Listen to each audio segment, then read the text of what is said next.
بسم الله الرحمن الرحيم. عن عبد الله بن مسعود رضي الله تعالى عنهما عن أبي هريرة رضي الله تعالى عنه قال قال رسول الله صلى الله عليه وسلم من حج هذا البيت فلم يرفث ولم يفسق رجع كيوم ولدته أمه أو كما قال عليه الصلاة والسلام والتسليم. صدق النبي صلى الله عليه وسلم. Abu Hurairah ரலியல்லாஹு தஆலா அன்ஹு அவர்கள் அறிவிக்கக்கூடிய ஹதீஸ் இது. அல்லாஹ்வுடைய திருத்தூதர் முஹம்மது நபி ஸல்லல்லாஹு அலைஹி வஸல்லம் அவர்கள் சொன்னார்கள், மன் ஹஜ்ஜ ஹாதல் பைத்த, யார் இந்த வீட்டை ஹஜ்ஜு செய்வாரோ, அப்படி செய்யும் போது ஃபலம் யர்ஃபுத் வலம் யஃப்சுக், பாவமான காரியங்கள் செய்யாமல்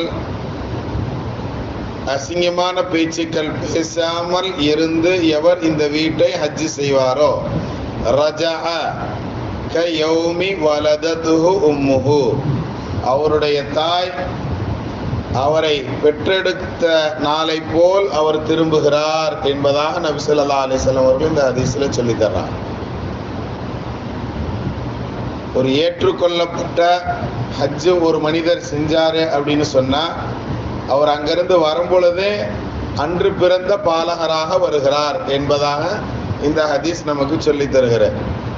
இமாம் புகாரி, இமாம் முஸ்லிம் போன்ற இமாம்கள் தங்களுடைய கிதாபுகளில் இந்த ஹதீஸை பதிவு செய்து வைத்திருக்கிறார்.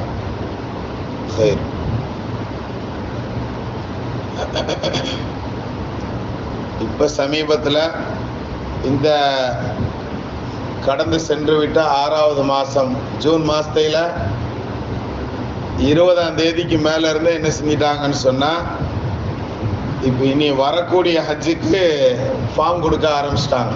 எல்லாமே ஆன்லைனில் வெளியாயிருச்சு.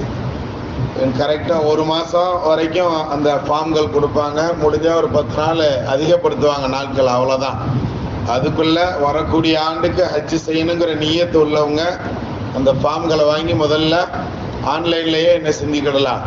அந்த ஃபார்மை டவுன்லோடு பண்ணி எடுத்து ஃபில் பண்ணி கொண்டு போய் கொடுக்கணும்.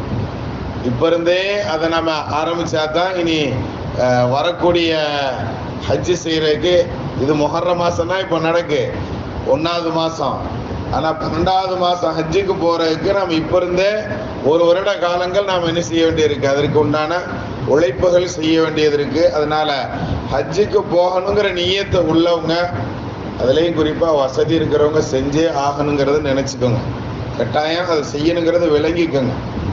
ஹஜ்ஜு செய்தல் அப்படிங்கிறது ரொம்ப முக்கியமான ஒரு கடமை. எப்படி தொழுகிறது கடமையோ, எப்படி நோன்பு வைக்கிறது கடமையோ, இது எல்லா முஃமின்கள் மேலேயும் கடமை. அதே மாதிரி ஜக்காத்து கொடுக்கறதும் ஹஜ்ஜு செய்யறதும் அப்படிங்கிற இந்த 2 விஷயங்களும் முஃமின்கள் மேல கடமை. அதுலேயும் வசதி வாய்ப்பு உள்ளவர்கள் மீது கட்டாய கடமை அப்படிங்கிறத நாம விளங்கிக்கிடணும். இன்ஷா அல்லாஹ் எல்லாரும் ஹஜ்ஜு செய்யறதுக்கு முயற்சி செய்யலாமா?